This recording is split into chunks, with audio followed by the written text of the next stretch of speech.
السلام عليكم ورحمة الله وبركاته. بسم الله الرحمن الرحيم.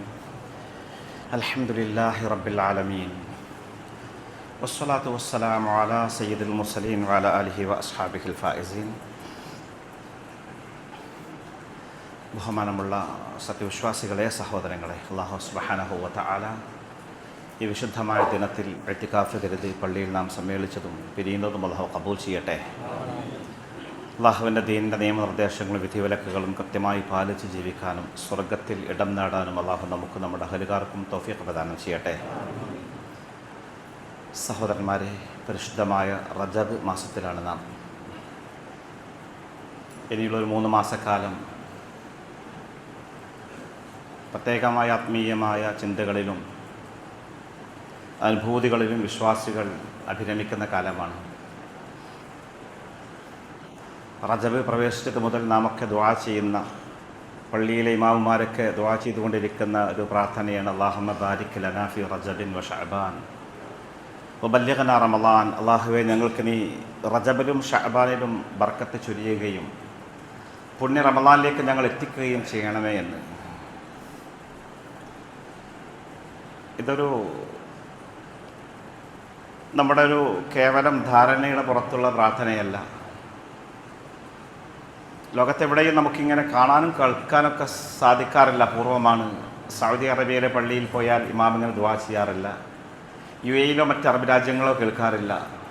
മറ്റൊക്കെ ദുആ ചെയ്യുന്ന അപൂർവം ആളുകൾ ഉണ്ടായേക്കാം. പക്ഷേ കേരളീയ മുസ്ലിമുകളുടെ സുഹൃതമാണിത്. അല്ലാഹുവിൻ്റെ റസൂലിൻ്റെ കാലത്ത് തന്നെ പുണ്യദീൻ്റെ മനോഹരമായ സന്ദേശം ലഭിക്കുകയും ആ പാരമ്പര്യ ആദർശവും വിശ്വാസവും പണ്ഡിതന്മാരുടെ മുഖേന കേരളത്തിൽ നിലനിർത്തുകയും സമസ്ത കേരള ജമിഅത്തുൽ ഉലമ എന്ന ആദർശ പ്രസ്ഥാനം അത് വളരെ സംഘടിതമായി വ്യവസ്ഥാപിതമായിട്ട് മഹല്ലുകളിലൊക്കെ നടപ്പിലാക്കുകയും ചെയ്യുന്നൊരു സുഹൃതം. മഹാനായ പ്രവാചകർ സ്വല്ലല്ലാഹു അലൈഹി വസല്ലമ തങ്ങൾ പ്രാർത്ഥിച്ചിരുന്ന പ്രാർത്ഥനയാണിത്. അനസ് റളിയല്ലാഹു തആല ഉദ്ധരിക്കുന്ന ഹദീസ് കാണാൻ കഴിയും. കാന നബിയു സ്വല്ലല്ലാഹു അലൈഹി വസല്ലം ഇദാ ദഖല റജബ് മാസം പ്രവേശിച്ചു കഴിഞ്ഞാൽ പുണ്യ നബി സ്വല്ലല്ലാഹു അലൈഹി വസല്ലമ തങ്ങൾ ഖാല ദുആ ചെയ്യാറുണ്ട്, അല്ലാഹുമ്മ ബാരിക് ലനാ ഫി റജബിൻ വ ശഅബാൻ വബാരിക് ലനാ ഫി റമളാൻ വഫി റിവായത്തിൻ വബല്ലിഗ്നാ റമളാൻ. അല്ലാഹുവേ, ഞങ്ങൾക്ക് നീ റജബിലും ശഅബാനിലും റമളാനിലും ഒക്കെ ബർക്കത്ത് ചൊരിയണേ, റമളാനിലേക്ക് ഞങ്ങൾ എത്തിച്ചു തരണേ എന്ന് പ്രാർത്ഥിക്കാറുണ്ട് എന്ന ഹദീസാണ്, ഇമാം അഹ്മദിൻ്റെ ഹദീസാണ്. ഏതായാലും ബർക്കത്തിന് വേണ്ടി പ്രത്യേകമായി പ്രാർത്ഥന നിർവഹിക്കപ്പെട്ട ഒരു മാസമാണിതെന്നർത്ഥം. എന്താണ് ബറക്കത്ത്, എന്തല്ല ബറക്കത്ത് എന്ന് കൃത്യമായ ബോധ്യം നമുക്കുണ്ടാവേണ്ടതുണ്ട്. ഒരുപാട് കേട്ട് പരിചയമുള്ളൊരു പദമാണ് ബറക്കത്ത് എന്നുള്ളത്. ഇപ്പോൾ നാം നമ്മുടെ സംസാര ഭാഷയിലൊക്കെ പ്രയോഗിക്കപ്പെടുന്നൊരു പദമാണ് ബറക്കത്ത്. നമ്മുടെയൊക്കെ ദൃഷ്ടിയിലെ അല്ലെങ്കിൽ സങ്കല്പത്തിലെ ബറക്കത്ത്, ഒരാൾക്കൊരുപാട് സമ്പത്തുണ്ടെങ്കിൽ, ധാരാളം കാശുള്ള ആളാണെങ്കിൽ, ദുനിയാവിലെല്ലാ പൊലിമകളും സൗകര്യമുള്ള ആളുകളാണെങ്കിൽ ഒരുപാട് ബറക്കത്ത് കിട്ടിയ ആളെന്ന് നാം സാധാരണ പറയാറുണ്ട്. എന്നാൽ പരിശുദ്ധമായ ഇസ്ലാം വിവരിക്കുന്ന ബറക്കത്ത് കേവലം വിഭവങ്ങളുടെ ആധിക്യമല്ല. കുറച്ചാണെങ്കിലും അല്ലാഹു സുബ്ഹാനഹു വ തആല അതിൽ ഒരുപാട് ഖൈർ നൽകുക എന്നുള്ളതാണ്. എന്തിലാണെങ്കിലും, വെറും പണത്തിൽ മാത്രമല്ല, ആരോഗ്യത്തിലാണെങ്കിലും, മക്കളിലാണെങ്കിലും, സൗന്ദര്യത്തിലാണെങ്കിലും, അറിവിലാണെങ്കിലും, സമൂഹത്തിലാണെങ്കിലും, കുടുംബത്തിലാണെങ്കിലും ഇതിലൊക്കെ ഖൈർ അധികരിക്കുക എന്നുള്ളതാണ് ബർക്കത്തിൻ്റെ പ്രധാനമായിട്ടുള്ള ഉദ്ദേശം. മഹാനായ ഈസാ നബി അലൈഹി സ്വലാത്തു വസ്സലാം സൂറത്ത് മറിയമിൽ അദ്ദേഹത്തിൻ്റെ ചരിത്രം വിശദമായിട്ട് പറയുന്നുണ്ടല്ലോ. അദ്ദേഹം പറയുന്നൊരു വർത്തമാനമുണ്ട്, വജഅലനീ മുബാറകൻ, അള്ളാഹു എന്നെ ബറക്കത്തുള്ള ആളാക്കിയിട്ടുണ്ടെന്ന്. അയ്നമാ കുന്തു, ഞാൻ എവിടെയാണെങ്കിലും ഞാൻ ബറക്കത്തുള്ള ആളാണെന്ന് ഈസാ നബി അലൈഹി സ്വലാത്തു വസ്സലാം പറയുന്നുണ്ട്. ആ സന്ദർഭം വിശദമായിട്ട് സൂറത്ത് മറിയമിൽ അള്ളാഹു ധരിക്കുന്നുണ്ട്. മറിയം ബി റളിയല്ലാഹു തആല അൻഹ ഗർഭം ധരിച്ചു. നാട്ടുകാരുടെ ദൃഷ്ടിയിൽ അത് അവിഹിത ഗർഭമാണ്. വിവാഹം കഴിക്കാതെ, ഒരു പുരുഷൻ്റെ സാന്നിധ്യമില്ലാതെ, സ്പർശനമില്ലാതെ ഗർഭിണിയായി മറിയം ബി റളിയല്ലാഹു തആല അൻഹ. ഒരു പെണ്ണിനെ സംബന്ധിച്ചിടത്തോളം അസഹനീയമാണത്, ഉൾക്കൊള്ളാൻ കഴിയാത്ത കാര്യമാണ്. അതുകൊണ്ട് തന്നെ അവരുടെ ആത്മസംഘർഷങ്ങളും ധർമ്മസങ്കടങ്ങളുമൊക്കെ വിശുദ്ധ ഖുർആൻ തന്നെ പറയുന്നുണ്ട്. യാ ലൈതനീ മിത്തു ഖബല ഹാദാ വകുന്തു നസിയം മൻസിയ. മറിയം ബി ഇങ്ങനെ പറയാണ്, ഞാൻ ഇതിൻ്റെ മുമ്പേ മരിച്ചു പോയിരുന്നെങ്കിൽ. കാരണം വല്ലാത്ത മാനഹാനിയാണ്, അപമാനമാണത്. ഇത്രമാത്രം ചാരിത്രപരിയായ സംശുദ്ധിയായി ജീവിച്ച ഞാൻ ഒരു പുരുഷന്റെ മുഖത്തേക്ക് പോലും നോക്കിയിട്ടില്ലാത്ത ഞാൻ നാട്ടുകാരുടെ മുന്നിൽ അവിഹിത ഗർഭം ധരിച്ചവളാണ്. അതുകൊണ്ട് അവരിങ്ങനെ പറഞ്ഞു പോകുന്നുണ്ട്, യാ അലൈതനി മിത്തു ഖബല ഹാദാ, ഞാൻ പണ്ടേ മരിച്ചു പോയിരുന്നെങ്കിൽ, വകുന്തു നസിയം മൻസിയ, ഞാൻ ലോകത്തിൻ്റെ നാട്ടുകാരുടെ മുമ്പിൽ മറന്നുപോയിരുന്ന ഒരാളായിരുന്നെങ്കിൽ, മറിയം എന്നൊരു പെണ്ണ് ഭൂമിയിൽ ജനിച്ചില്ലായിരുന്നു, ജീവിച്ചില്ലായിരുന്നു എന്നൊരു സങ്കല്പത്തിലേക്ക് മനുഷ്യരെത്തിയിരുന്നെങ്കിൽ എന്ന് അവർ കൊതിച്ചു പോവാണ്. നാട്ടുകാർ മുഴുവനും മറിയമ്മനെ പഴിക്കുന്നു, ചോദ്യം ചെയ്യുന്നു, അവരെ അധിക്ഷേപിക്കുന്നു, വ്യക്തിഹത്യ ചെയ്യുന്നു. ഖാലു യാ മറിയം, ഓ മറിയമേ, ലഖദ് ജീതി ശൈഅൻ ഫരിയ, വളരെ മോശമാണ് നീ ചെയ്തത്, മഹാ അപരാധമാണ് നീ ചെയ്തത്. യാ ഉഖ്ത ഹാറൂൻ, ഹാറൂന്റെ സഹോദരി, മാ കാന അബൂകി ഇംറഅ സൗഇൻ വമാ കാനത് ഉമ്മുകി ബഗിയ, നിന്റെ വാപ്പ നല്ലൊരു മനുഷ്യനായിരുന്നു, മോശക്കാരനായിരുന്നില്ല. വമാ കാനത് ഉമ്മുകി ബഗിയ, നിന്റെ ഉമ്മ ഇങ്ങനെ പിഴച്ച പെണ്ണായിരുന്നില്ല, നീ എങ്ങനെ ഇങ്ങനെ ആയിപ്പോയി എന്നൊക്കെ പറഞ്ഞുകൊണ്ട് അവരെ ഭർഷിക്കുന്നു, വിഷമിപ്പിക്കുന്നു. ഒരു സ്ത്രീയെ സംബന്ധിച്ചിടത്തോളം ഇതിലും വലിയ അപമാനം എന്താണ്? താങ്ങാൻ കഴിയുന്നതിലപ്പുറമാണ്. ഒരു സ്ത്രീയെ സംബന്ധിച്ചിടത്തോളം അവരെക്കുറിച്ച് ഇതുപോലുള്ള അപരാധങ്ങൾ പറഞ്ഞു പരത്തുക, വ്യക്തിഹത്യ ചെയ്യുക, അവരെ ചാരിത്രത്തിനെ ധ്വംസിക്കുന്ന രീതിയിൽ, വിഷമിപ്പിക്കുന്ന രീതിയിൽ സമൂഹത്തിൽ മാനം കെടുത്തുക ഒരു പെണ്ണിനും സഹിക്കാൻ കഴിയില്ല. അതവർക്ക് തിരുത്താൻ പോലും പറ്റില്ല. ആണുങ്ങളാണെങ്കിൽ അവർക്ക് തെരുവിൽ പോയി, അങ്ങാടിയിൽ പോയി തൻ്റെ ഭാഗം വിശദീകരിക്കാനും തൻ്റെ നിരപരാധിത്വം തെളിയിക്കാനുള്ള അവസരങ്ങളുണ്ട്. പെണ്ണ് അവൾ അന്തർജനങ്ങളാണ്, വീട്ടിൻ്റെ അകത്തിരിക്കുന്ന ആളുകളാണ്, പുറത്തു പോയി സംസാരിക്കാനോ വാചാലമായിട്ട് തർക്കിക്കാൻ കഴിയില്ല. അതുകൊണ്ടാണല്ലോ പരിശുദ്ധ ഇസ്ലാം ഒരു പെണ്ണിനെ കുറിച്ച് ഇതുപോലുള്ള ആരോപണങ്ങൾ, വ്യഭിചാര ആരോപണങ്ങൾ നടത്തുമ്പോൾ വ്യക്തിഹത്യ ചെയ്യുന്ന മഹാ അപരാധമായിട്ട് കണ്ടത്. 7 വൻ പാപങ്ങളിൽ ഒന്ന് അള്ളാഹുവിൻ്റെ പ്രവാചകൻ സ്വല്ലല്ലാഹു അലൈഹി വസല്ലം എണ്ണിയത് വഖദ്ഫുൽ മുഹ്സനാത്തിൽ മുഅ്മിനാത്തിൽ ഗാഫിലാത്ത് എന്നാണ്. യാതൊരുവിധ തെറ്റാ ചിന്തകളുമില്ലാതെ വിശുദ്ധകളായി ജീവിക്കുന്ന മുഅ്മിനീങ്ങളെക്കുറിച്ച്, മുഅ്മിനുകളായ പെണ്ണുങ്ങളെക്കുറിച്ച് അവരെക്കുറിച്ചുള്ള ഇതുപോലത്തെ പഴികൾ, ഇതുപോലുള്ള വ്യഭിചാര ആരോപണം നടത്തുന്നത് മഹാ അപരാധമായിട്ട് ഖുർആൻ പറയാണ്. ഒരു ആണും പെണ്ണും നഗ്നരായി, ഒരു ആണും പെണ്ണും നഗ്നരായി വസ്ത്രമില്ലാതെ റൂമിൽ ഒറ്റയ്ക്ക് കിടക്കുന്നത് കണ്ടാൽ പോലും 4 സാക്ഷികൾ മുഖേന ഇല്ലാതെ കോടതിയിൽ പോയിട്ട് പറയാനുള്ള അധികാരം നമുക്കില്ല എന്നുള്ളതാണ്. അതാ ഖുർആൻ പറയുന്നത്. ഒരു പെണ്ണിനെ കുറിച്ച് ഒരു അപരാധം പറയണമെങ്കിൽ, തെറ്റ് പറയണമെങ്കിൽ 4 സാക്ഷികൾ വേണം. 3 ആൾ പോരാ, 3 ആൾ പറയാണ് ഞങ്ങൾ അവർ വിഭജിക്കുന്നത് കണ്ടു എന്ന് പറഞ്ഞാൽ സ്വീകരിക്കപ്പെടില്ല. 4 പേര് കണ്ണുകൊണ്ട് അവർ നഗ്നരായി കിടക്കുന്നത് കണ്ടാൽ പോലും പറ്റില്ല, വ്യഭിചരിക്കുന്ന കൃത്യമായിട്ട് കാണണമെന്ന്. അത്രയും പെണ്ണ് സുരക്ഷിതത്വം കൊടുത്തു ഇസ്ലാം. വല്ലദീന യർമൂനൽ മുഹ്സനാത്ത് സുമ്മ ലം യഅ്തു ബിഅർബഅത്തി ശുഹദാ, സാധുക്കളായ പെണ്ണുങ്ങളെക്കുറിച്ച് വ്യഭിചാര ആരോപണം നടത്തുന്ന ആളുകൾ, സുമ്മ ലം യഅ്തു ബിഅർബഅത്തി ശുഹദാ, 4 സാക്ഷികളെ കൊണ്ടുവരാൻ പറ്റാതെ, തെളിയിക്കാനാവാതെ ഇങ്ങനെ വ്യഭിചാര ആരോപണം നടത്തിയാൽ ഫജ്ലിദൂഹും 80 ജൽദ, അവർ 80 അടി അടിക്കണമെന്നാണ് ഖുർആന്റെ ശാസന. കൃത്യമായിട്ട് കണ്ടു, പക്ഷെ 3 പേരേ ഉള്ളൂ, അതല്ലെങ്കിൽ 4 പേര് കണ്ടു, കൃത്യമായിട്ടല്ല. എന്നാൽ 80 അടി ആരോപകർക്കെതിരെ നടത്തണമെന്ന് പറയുന്ന ഇസ്ലാമിൻ്റെ മനോഹരമായ ആശയം നോക്കണം. അത്രയും പെണ്ണ് സുരക്ഷിതയാണ്. അപ്പോൾ മഹ്റം ബി റളിയല്ലാഹു തആലയെ സംബന്ധിച്ചിടത്തോളം വല്ലാത്ത വിഷമം പ്രയാസം ഉണ്ടാക്കി. അള്ളാഹു പറഞ്ഞു നിങ്ങളൊന്നും മിണ്ടേണ്ട എന്ന്. മറിയം ബീവിക്ക് അള്ളാഹുവിടെ നിർദ്ദേശം സംസാരിക്കാതിരിക്കാനാണ്. പറയൂ, ഞാൻ നോമ്പുകാരിയൻ, ഫഖൂലി ഇന്നി നദർതു ലിർറഹ്മാനി സൗമ ഫലൻ ഉകല്ലിമൽ യൗമ ഇൻസിയ, എനിക്കിന്ന് വ്രതമാണ്, മൗനവ്രതമാണ്, ഇന്ന് ഞാൻ ഒരാളോട് സംസാരിക്കില്ല എന്ന് നാട്ടുകാരൊക്കെ ഒന്ന് കൂടിയിട്ടുണ്ട്. ഫഅശാറത് ഇലൈഹി, അവരിങ്ങനെ പറഞ്ഞതാ, കുട്ടിയെ ചൂണ്ടിക്കാണിച്ചു കൊടുത്തു. നൊന്ത് പെറ്റ പൈതലാണ്, പിഞ്ചു പൈതലാണ്, ഈ കുഞ്ഞിനോട് ചോദിച്ചോളൂ എന്ന് പറയാം നാട്ടുകാരോട്. മറിയം റളിയല്ലാഹു തആല അൻഹ. ആളുകൾക്ക് ദേഷ്യം പിടിച്ചു. ഖാലു കൈഫ നുകല്ലിമു മൻ കാന ഫിൽ മഹദി സബിയ, സംസാരിക്കാൻ കഴിയാത്ത ഈ തൊട്ടിൽ കിടക്കുന്ന കുട്ടിയോട് ഞങ്ങൾ എങ്ങനെ സംസാരിക്കും? ഖാലു കൈഫ നുകല്ലിമു മൻ കാന ഫിൽ മഹദി സബിയ. പക്ഷേ ഈ കുട്ടി സംസാരിക്കാൻ ആരംഭിച്ചു. നമുക്കറിയാം, വിശുദ്ധ ഖുർആൻ പറയുന്ന കാര്യമാണ്. കുട്ടി ഇങ്ങനെ പറഞ്ഞ കാര്യം എന്താണ്? ഖാല ഇന്നി അബ്ദുല്ലാഹി അതാനിൽ കിതാബ് വജഅലനി നബിയ്യ. ആദ്യം പറഞ്ഞ കാര്യം നോക്കണം. ഇന്നി അബ്ദുല്ലാ, ഞാൻ അള്ളാഹുവിൻ്റെ ദാസനാണ്, ഞാൻ ദൈവപുത്രനല്ല എന്നർത്ഥം. കാലങ്ങൾക്ക് ശേഷം, നൂറ്റാണ്ടുകൾക്ക് ശേഷം ഞാൻ ദൈവപുത്രനായി, അല്ലെങ്കിൽ ദൈവമായി, അല്ലെങ്കിൽ ദൈവത്തിൻ്റെ ആത്മാവായിട്ട് ചിത്രീകരിക്കപ്പെടുമെന്ന് കൃത്യമായിട്ട് ബോധ്യമുള്ള ഈസാ നബി അലൈഹി സ്വലാത്തു വസ്സലാം ആദ്യമായിട്ട് സംസാരിച്ചത് ഇന്നി അബ്ദുല്ലാ എന്നാണ്. ഞാൻ കേവലം അള്ളാഹു ദാസൻ മാത്രമാണ്, അടിമയാണ്, ദൈവപുത്രനല്ല എന്ന്. ആതാനിയൽ കിതാബ്, എനിക്ക് ഗർഭത്തിലേ വെച്ചുകൊണ്ട് അള്ളാഹു സുബ്ഹാനഹു വ തആല തൗറാത്ത് പഠിപ്പിച്ചിട്ടുണ്ട്. വജഅലനി നബിയ്യ, അള്ളാഹു നബിയാക്കാനിരിക്കുന്നു. എങ്ങനെ സംസാരിക്കാൻ ആരംഭിക്കുന്നു മഹാനായ ഈസാ അലൈഹി സ്വലാത്തു വസ്സലാം. ശേഷം അദ്ദേഹം പറഞ്ഞൊരു കാര്യമാണ്, വജഅലനി മുബാറക്കൻ ഐനമാ കുന്തു. അതാണ് അള്ളാഹുവിനിക്ക് ഞാൻ എവിടെയാണെങ്കിൽ ബർക്കത്ത് തന്നിരിക്കുന്നു, ഞാൻ ബർക്കത്തുള്ള ആളാണ്. എന്താണ് ബർക്കത്ത്? എന്താ ബർക്കത്ത്? ഈ മുബാറക്കൻ ബറക്കത്തുള്ള ആൾ ഈസാ നബി എന്നതിൻ്റെ വിശദീകരണം മഹാത്മാക്കളെ മുഫസ്സിരീങ്ങൾ വ്യക്തമാക്കിയത് നഫ്അ ലിന്നാസ് എന്നാണ്.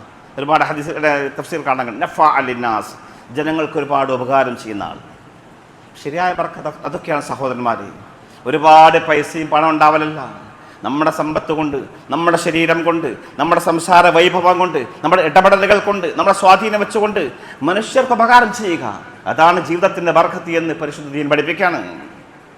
റസൂലിൻ്റെ മുമ്പിൽ ആൾ വന്നില്ലേ, ഒരുപാട് കാര്യങ്ങളെ ചോദിക്കുന്ന ഈ അഅ്മാലി അഫ്ളലു യാ റസൂലല്ലാഹ്, ഏറ്റവും നല്ല അമലേതാണ്, ഏറ്റവും പുണ്യം കിട്ടുന്ന സ്വർഗത്തിലേക്ക് എത്തിക്കുന്ന ഏറ്റവും നല്ല അമലേതാണ്? അല്ലാഹു റസൂൽ പറഞ്ഞു കൊടുക്കുന്ന ഈമാനു ബില്ലാഹ് വൽ ജിഹാദു ഫീ സബീലില്ലാഹ്, ജിഹാദും ഈമാനും, അതുപോലെ തന്നെ അടിമകളെ മോചിപ്പിക്കുക, കുറേ കാര്യങ്ങൾ പറഞ്ഞു കൊടുക്കുന്നുണ്ട്. എല്ലാം പറഞ്ഞു കൊടുത്തപ്പോൾ ഈ മനുഷ്യങ്ങനെ ഓരോ കാര്യങ്ങൾ നബിയോട് പറയുന്നു, നബി എനിക്കതിന് പറ്റൂല, അതിന് പറ്റൂല എന്ന്. അവസാനം എനിക്കൊന്നിനും സാധിക്കില്ല നബിയെ, മറ്റുള്ളവരെ സഹായിക്കാനുള്ള സാമ്പത്തിക ശേഷി ആരോഗ്യമൊന്നും എനിക്കില്ല, ഞാൻ എന്ത് ചെയ്യണം? അതാണ് റസൂൽ പറഞ്ഞു, തഖഫു ശർറകാനിന്നാസ്, നിനക്കൊന്നും ചെയ്യാൻ പറ്റില്ലെങ്കിൽ ആളുകളെ ദ്രോഹിക്കാതിരിക്കാൻ പറ്റില്ലേ, നിന്റെ ഷർറ് ഒഴിവാക്കൂ, ഒരാളെ നിന്റെ നാവ് കൊണ്ട് പ്രവർത്തനങ്ങളെ കൊണ്ട് ശല്യപ്പെടുത്താതിരിക്കൂ. ഫഇന്നഹാ സ്വദഖത്തും മിൻക അലാ നഫ്സിക, അത് നീ നിനക്ക് ചെയ്യുന്ന ദാനമാണ്, നീ ഒരാളെയും ദ്രോഹിക്കാതിരുന്നാൽ മതി എന്ന്. അതിനെങ്കിലും സാധിക്കാത്ത ആരെങ്കിലും ഉണ്ടാവോ? അപ്പം അങ്ങനെ എന്താണ്, മറ്റുള്ളവർക്ക് എന്തെങ്കിലും ഉപകാരം ചെയ്യുക, ദ്രോഹമെങ്കിലും ചെയ്യാതിരിക്കുക, ഒരു വലിയ അമലാട്ടാ ബന്ധം പഠിപ്പിക്കുക. അതാണ് ശരിക്കും ബർക്കത്ത് എന്നാണ് ഇസ്ലാമിക പ്രമാണം നമ്മൾ പഠിപ്പിക്കുന്നത്. എല്ലാറ്റിലും നമുക്ക് ബർക്കത്ത് വേണം. മഹാനായ പ്രവാചക സ്വല്ലല്ലാഹു അലൈഹി വസല്ലമ തങ്ങൾ ഭക്ഷണത്തിൽ, അതുപോലെ തന്നെ എല്ലാറ്റിലും ബർക്കത്തിന് വേണ്ടി ദുആ ചെയ്തു. ഭക്ഷണം കുറച്ചാണെങ്കിലും അതിൽ ബർക്കത്തുണ്ടാവുക, എല്ലാം അങ്ങനെ തന്നെയാണ്. ഇന്ന് നമുക്ക് ഒരുപാട് ഭക്ഷണമുണ്ട്, പക്ഷേ ബർക്കത്ത് കുറവ്, അതുകൊണ്ട് ആരോഗ്യം ഉണ്ടാവുന്നില്ല, അനാരോഗ്യമാണ് വിളിച്ചു വരുത്തുന്നത്. എന്നാൽ അള്ളാഹു റസൂലും സഹാബത്തും കുറച്ച് കഴിച്ചു, പക്ഷേ പോർക്കളങ്ങളിൽ അവർ ഇതിഹാസങ്ങൾ ഉണ്ടാക്കി, വലിയ ധീരന്മാരും പോരാളികളുമായിട്ട് മാറി. തിരുനബി സല്ലല്ലാഹു അലൈഹി വസല്ലം ദുആയാണ്, അല്ലാഹുമ്മ ബാരിക് ലനാ ഫീ മദീനത്തിനാ, അല്ലാഹു ഞങ്ങളെ ഈ മദീനയിൽ ബർക്കത്ത് ചൊരിയാൻ, ജീവിക്കുന്ന നാട്ടിൽ ബർക്കത്ത് വേണം, സ്വാസ്ഥ്യം വേണം, സമാധാനം വേണം, ആഭ്യന്തര സംഘർഷങ്ങൾ ഉണ്ടാകരുത്, വൈദേശിക ആക്രമണങ്ങൾ ഉണ്ടാവരുത്, നല്ല ഭരണകൂടം ഉണ്ടാവണം, അതാണ് നാട്ടിലെ ബർക്കത്ത്. ഈ മദീനയിൽ ഈ ബർക്കത്ത് ചൊരിയാൻ അല്ലാഹുവേ, വഫീ മുദ്ദിനാ വസ്വാഇനാ, ഞങ്ങളുടെ മുദ്ദിൽ ഒരു കൈക്കുടന്നയിൽ കൊള്ളുന്ന അല്പം ഭക്ഷണമാണ് മുദ്ദ്, ഞങ്ങൾ കിട്ടുന്ന അല്പഭക്ഷണത്തിൽ ഞങ്ങളുടെ സ്വായിൽ ഒക്കെ നീ ബർക്കത്ത് ചൊരിയണേ അല്ലാഹുവേ. ദമ്പതികൾക്ക് വേണ്ടി അല്ലാഹു സുദുആ ചെയ്തു, ബാറക്കല്ലാഹു ലക്കുമാ വബാറക അലൈക്കുമാ, നവദമ്പതികൾക്ക് വേണ്ടി നിങ്ങൾക്ക് അല്ലാഹു ബർക്കത്ത് ചൊരിയട്ടെ പ്രാർത്ഥിക്കാറുണ്ട്. എല്ലാറ്റിലും ബർക്കത്ത് വേണമെന്നർത്ഥം. ആയുസ്സിൽ ബർക്കത്ത് വേണം. കുറേ കാലം ജീവിക്കലല്ല ബർക്കത്ത്, കുറച്ചു കാലം ജീവിച്ചാലും അതുകൊണ്ട് ഖൈറുകൾ വർദ്ധിക്കുക, ഒരുപാട് നാട്ടുകാർക്കും തൻ്റെ ആഖിറത്തിനും ഒരുപാട് ഗുണങ്ങൾ ചെയ്യാനാവുക, നന്മകൾ പ്രവർത്തിക്കാനാവുക. മഹാനായ ഇമാം നവവി റളിയല്ലാഹു തആല അൻഹു, നവവി ഇമാം കേൾക്കാത്തവരില്ല ഇസ്ലാമിക ലോകത്ത്. ഇന്നും ലോകപ്രസിദ്ധമായ ഒരുപാട് ഗ്രന്ഥങ്ങൾ യൂണിവേഴ്സിറ്റികളിൽ, അറബി കോളേജുകളിൽ ദർസുകൾ പഠിപ്പിക്കപ്പെടുന്ന പ്രസിദ്ധമായ ഗ്രന്ഥങ്ങൾ, റിയാദുസ് സ്വാലിഹീൻ, അൽ അർബഈൻ അന്നവവിയ്യ, ശർഹ് മുസ്ലിം, ശർഹ് മുഹദ്ദബ് പോലെയുള്ള വലിയ വാല്യങ്ങളുള്ള കിതാബുകൾ എഴുതി തീർത്ത, ഇക്കാലത്തെ പോലെ പ്രിന്റിംഗ് പ്രസ് ഇല്ലാത്ത, DTP എടുക്കാൻ പറ്റാത്ത ഒരു കാലത്ത് കൈകൊണ്ടെഴുതി വലിയ ഗ്രന്ഥശേഖരങ്ങൾ ഉണ്ടാക്കിയ രണ്ടാം ഷാഫി എന്ന പേരിൽ അറിയപ്പെടുന്ന മഹാനായ ഇമാം നവവി റളിയല്ലാഹു തആല അൻഹു, അദ്ദേഹം ജീവിച്ചത് കേവലം 45 കൊല്ലം മാത്രമാണ്. 45ാമത്തെ വയസ്സിൽ മരിക്കുന്ന യുവാവായിരിക്കെ മരിച്ചുപോയ ഇമാം നവവി റളിയല്ലാഹു തആല അൻഹു ഇന്നും ലോകത്തിൻ്റെ മുമ്പിൽ അത്ഭുതമാണ്. എന്തുകൊണ്ട്? അദ്ദേഹത്തിൻ്റെ ആയുസ്സിൽ ബർക്കത്തുണ്ടായി എന്നുള്ളതാണ്. പിന്നെ എല്ലാറ്റിലും ബർക്കത്ത് വേണമെന്നർത്ഥം. അതിനുവേണ്ടി പ്രാർത്ഥിക്കണം മുസ്ലിം എന്ന്. മഹാനായ പ്രവാചകൻ സ്വല്ലല്ലാഹു അലൈഹി വസല്ലം തങ്ങൾ കേവലം 23 കൊല്ലമാണ് നബി തങ്ങൾ പ്രബോധനം ചെയ്തത്. ആ 23 കൊല്ലത്തിന് ബർക്കത്ത് എത്രയാണ്! ലോകത്ത് സമാനതയില്ലാത്ത രാഷ്ട്രമാണ് ഉണ്ടാക്കിയത്, ലോകത്ത് തുല്യതയില്ലാത്ത സമൂഹത്തിനെയാണ് സൃഷ്ടിച്ചത്, ലോകത്ത് താരതമ്യം ചെയ്യപ്പെടാൻ പറ്റാത്ത നാഗരികതയും ഒരു സംസ്കാരവും ലോകത്ത് രൂപപ്പെടുത്തിയെടുക്കാൻ പുണ്യനബി സ്വല്ലല്ലാഹു അലൈഹി വസല്ലം സാധിക്കുന്നു. എന്തുകൊണ്ട്? അതൊക്കെയാണ് ബർക്കത്ത് എന്നർത്ഥം. ഒരുപാട് വിഭവങ്ങളുടെ മറ്റിൻ്റെ സൗകര്യങ്ങൾ ഒരുപാട് അധികരിക്കലല്ല, ഉള്ളതിൽ ഒരുപാട് ഖൈറുകൾ ഉണ്ടാവുക എന്നുള്ളതാണ് ശരിയായ ബർക്കത്ത്. സഹോദരന്മാരെ, മനസ്സിൽ സമാധാനം ഉണ്ടാവുക, സ്വസ്ഥമായ ജീവിതം ഉണ്ടാവുക, ഉള്ളത് കൊണ്ട് തൃപ്തിപ്പെട്ടുകൊണ്ട് ജീവിക്കാനാവുക എന്നുള്ളതാണ്. അതാണ് മുസ്ലിമിൻ്റെ പ്രത്യേകത. ഓരോ മുസ്ലിമും തൻ്റെ മനസ്സിനോട് എപ്പോഴും പറഞ്ഞുകൊണ്ടിരിക്കേണ്ട ഒരു വാക്യം ഖുർആൻ ഉദ്ധരിക്കുന്നുണ്ട്.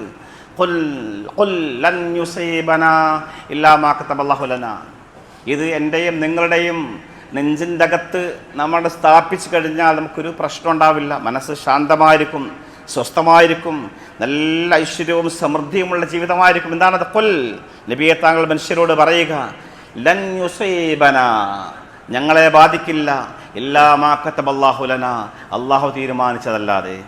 അള്ളാഹു എന്ത് തീരുമാനിച്ചിട്ടുണ്ടോ അത് ഇന്നും ഇന്നലെയുമല്ല, കാലങ്ങൾക്ക് മുമ്പേ, സഹസ്രാബ്ദങ്ങൾക്ക് മുമ്പേ പടച്ചറബ് വരച്ചു വെച്ച തീരുമാനിച്ച രേഖകളും തീരുമാനങ്ങളുമുണ്ട്. അതേ ഞങ്ങളെ ബാധിക്കൂ. എനിക്ക് കിട്ടേണ്ടതേ കിട്ടൂ, എനിക്ക് കിട്ടാൻ പാടില്ലാതെ ഒരിക്കലും കിട്ടില്ല എന്നുള്ള ബോധ്യവും ചിന്തയും നമ്മുടെ മനസ്സിൽ രൂപപ്പെട്ട് കഴിഞ്ഞാൽ ഒരു പ്രയാസം ഉണ്ടാവില്ല. ഇന്ന് ലോകത്ത് ഏറ്റവും കൂടുതൽ സമാധാനത്തോടെ അല്ലെങ്കിൽ മനസ്സംതൃപ്തിയോടുകൂടി ജീവിക്കുന്ന മനുഷ്യർ ഏത് നാട്ടിലാണെന്നുള്ള പഠനങ്ങൾ നടന്നിട്ടുണ്ട്. അത് യൂറോപ്യൻ രാജ്യങ്ങളാണ്. കുറേ നമുക്കറിയാം. ഏറ്റവും മുന്നിൽ നിൽക്കുക ഫിൻലാൻഡിലാണ്. Finland, Denmark, Sweden, Iceland, Netherland പോലെയുള്ള 4-5 രാജ്യങ്ങളാണ് ലോകത്തെ ഏറ്റവും കൂടുതൽ സമാധാനത്തോടുകൂടി സന്തോഷത്തോടുകൂടി ജീവിക്കുന്ന മനുഷ്യരുള്ള നാടുകൾ എന്നാണ്. നമ്മൾ സെർച്ച് ചെയ്താൽ മതി, കൃത്യമായിട്ട് പഠിച്ചു നോക്കിയാൽ അതങ്ങനെ കാണിക്കും. അതേ അവസരത്തിൽ അവിടെയുള്ള ആത്മഹത്യാ നിരക്ക് ഒന്ന് പരിശോധിച്ച് നോക്കൂ. ഈ സ്വീഡനിലും നെതർലാൻഡിലും ഈ പറയപ്പെട്ട രാജ്യങ്ങളിലൊക്കെ ആത്മഹത്യാ നിരക്ക് പരിശോധിച്ച് നോക്കിയാൽ 1,00,000 പേരിൽ, കഴിഞ്ഞ കണക്ക് പ്രകാരം 1,00,000 പേരിൽ 14-15 പേരൊക്കെ ആത്മഹത്യ ചെയ്തുകൊണ്ടേയിരിക്കുന്നു എന്നുള്ളതാണ്. അതാണ് കണക്ക്. എന്നാൽ അതേ അവസ്ഥ ഇസ്ലാമിക രാജ്യങ്ങൾ പരിശോധിക്കുക. സിറിയ, ഏറ്റവും ചെറിയ രാജ്യം മാത്രമല്ല സിറിയ. സിറിയയിൽ എന്നാ സമാധാനമുള്ളത്? എന്നും ആഭ്യന്തര സംഘർഷങ്ങളാണ്. ഇസ്രായേലിൻ്റെ ആക്രമണം നടക്കുന്ന രാജ്യമാണ്. എപ്പോഴും പരസ്പരം പോരടിക്കുന്ന, യുദ്ധമില്ലാത്ത നാളുകളില്ലാത്ത രാജ്യമാണ് സിറിയ. ലക്ഷക്കണക്കിന് മനുഷ്യന്മാർ ആഭ്യന്തര സംഘർഷം മുഖേന കൊല്ലപ്പെട്ട നാടാണ്. ഇന്നും ആ നാട്ടിൽ ആളുകൾ ഭക്ഷണമില്ലാതെ ജീവിക്കുന്നു, പുല്ലുക തിന്ന് ജീവിക്കുന്ന മനുഷ്യരെ അടുത്ത കാലത്തൊക്കെ വീഡിയോ കണ്ടിരുന്നാം. അത്രമാത്രം വിഷമിക്കുന്ന നാടാണ് സിറിയ. പക്ഷെ അവിടുത്തെ ആത്മഹത്യാ നിരക്ക് എത്രയാണ്? 2ആണ്. 1,00,000-ൽ 2 പേർ മാത്രം. അത് ഒരുപാട് പ്രയാസങ്ങളുണ്ടെങ്കിലും മനസ്സംതൃപ്തിയുണ്ട്, സമാധാനമുണ്ട്. അവിടെ അവർ പറഞ്ഞുകൊണ്ടിരിക്കുന്നു, ഖുൽ ലൻ യുസീബനാ ഇല്ലാ മാ കതബല്ലാഹു ലനാ വർള ബിമാ ഖസമല്ലാഹു ലക്.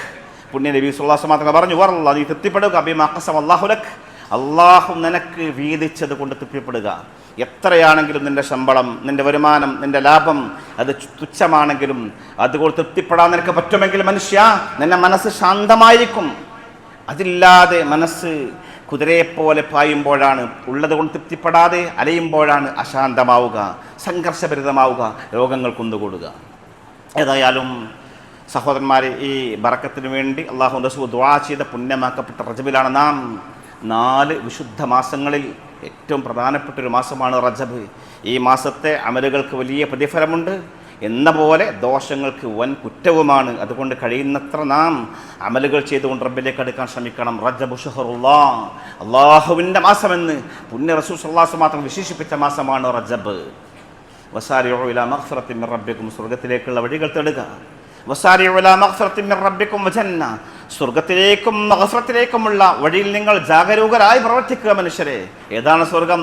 അർളഹുസ്സമാവാതു വൽ അർള്, ആകാശഭൂമികളോളം വിശാലം, ഈ പ്രപഞ്ചത്തോളം വിശാലമായ അതിരുകളില്ലാത്ത സ്വർഗലോകത്തിലേക്ക് നിങ്ങൾ കുതിച്ചു പായുക, വേഗം വരൂ എന്ന് ഖുർആൻ നമ്മോട് ഉത്ബോധിക്കുകയാണ്. ആർക്കാണ് സ്വർഗം? ഉഇദ്ദത്തുൽ മുത്തഖീൻ, മുത്തഖീങ്ങൾക്കുള്ളതാണത്. ആരാണ് മുത്തഖീൻ? ആരാണ് മുത്തഖീൻ? തഖവയുള്ളവരാണ്. ആരാണ്? അല്ലദീന യുൻഫിഖൂന ഫിസ്സറാഇ വദ്ദറാ, സന്തോഷത്തിലും വിഷമത്തിലും ക്ഷേമത്തിലും ക്ഷാമത്തിലും ചിലവഴിക്കുന്നവർ എന്നാണ്. നല്ല പൈസ ഉണ്ടാകുമ്പോൾ മാത്രമല്ല, ലാഭം കുറച്ച് കുറയുമ്പോൾ, കച്ചവടം കുറച്ച് ഡള്ളാകുന്ന സമയത്ത്, വരുമാനം കുറച്ച് കുറയുമ്പോഴും അവൻ ചിലവഴിക്കും, മടി കാണിക്കൂല. എൻ്റെ റബ്ബ് എനിക്ക് തന്നതാണ്, ഇതിൻ്റെ ഉടമസ്ഥൻ അള്ളാഹുവാണ്, നല്ലോണം കിട്ടിയിരുന്നല്ലോ, ഇപ്പോൾ കുറച്ച് കുറഞ്ഞെങ്കിലും കൊടുക്കാതിരിക്കാൻ പറ്റില്ല. നല്ല കാര്യങ്ങൾ വരുമ്പോൾ അതിനുവേണ്ടി അകമടിയും ചെലവഴിക്കുന്ന ആളുകൾ, അവരാണ് മുത്തഖീങ്ങൾ എന്നാണ്. അതല്ല, സുഖത്തിൽ മാത്രമല്ല വിഷമത്തിലും ചെലവഴിക്കുന്ന ആളുകൾ. ഉൽക്കാദിമീനൽ ഗൈള്, രോഷം നിയന്ത്രിക്കുന്ന ആളുകൾ. കോപം വരുന്ന സമയത്ത് പ്രതികരിക്കാനും തിരിച്ചടിക്കാനും കഴിവുണ്ടായിരിക്കെ തൻ്റെ മനസ്സിനെ നിയന്ത്രിച്ചുകൊണ്ട് ക്ഷമിക്കാൻ കഴിവുള്ള ആളുകൾ. മനുഷ്യരോട് മാപ്പ് ചെയ്യുന്ന ആളുകൾ, ഇവർക്കൊക്കെ ഉള്ളതാണ് സ്വർഗം. അവരാണ് മുത്തഖീങ്ങൾ, അവർക്കാണ് സ്വർഗം. വല്ലാഹു യുഹിബ്ബുൽ മുഹ്സിനീൻ, നല്ലത് ചെയ്യുന്ന ആളുകൾ റബ്ബിന് ഇഷ്ടമാണ്. അത് ഏറ്റവും പ്രധാന ഇഹ്സാൻ നമുക്കുണ്ടായിരിക്കണം സഹോദരന്മാരെ. മറ്റുള്ളവർക്ക് എന്തെങ്കിലും ചെയ്യാനുള്ള മഹാമനസ്കത, സ്വന്തം കാര്യം മാത്രം നോക്കി നടന്നുകൊണ്ട് ഒരിക്കലും സ്വർഗം ലഭിക്കില്ല. എത്ര നിസ്കരിച്ച് എല്ലാം ചെയ്താലും പക്ഷെ തൻ്റെ കൂടെ ജീവിക്കുന്ന മനുഷ്യരെ അവഗണിച്ചുകൊണ്ട്, അവരുടെ സങ്കടങ്ങൾ കാണാതെ, അവരെ നോക്കാതെ, അവരെ പരിഗണിക്കാതെ ജീവിക്കുന്നവർക്ക് സ്വർഗം അപ്രാപ്യമാണെന്നാണ് പ്രമാണങ്ങൾ നമ്മൾ പഠിപ്പിക്കുന്നത്. അല്ലാഹു സുബ്ഹാനഹു വ തആല ഈ റജബിലും ശഅബാനിലും നമുക്ക് ബർക്കത്ത് ചുരിയുമാറാവട്ടെ. പുണ്യ റമളാനിലെത്താനും റമളാനിലെ രാവുകളും പകലുകളും ഇബാദത്തുകൾ കൊണ്ട് സമ്പന്നമാക്കാനും അല്ലാഹു നമുക്ക് ഏവർക്കും തൗഫീഖ് പ്രദാനം ചെയ്യുമാറാവട്ടെ. വാഖുദ വന അൽഹംദുലില്ലാഹി റബ്ബിൽ ആലമീൻ.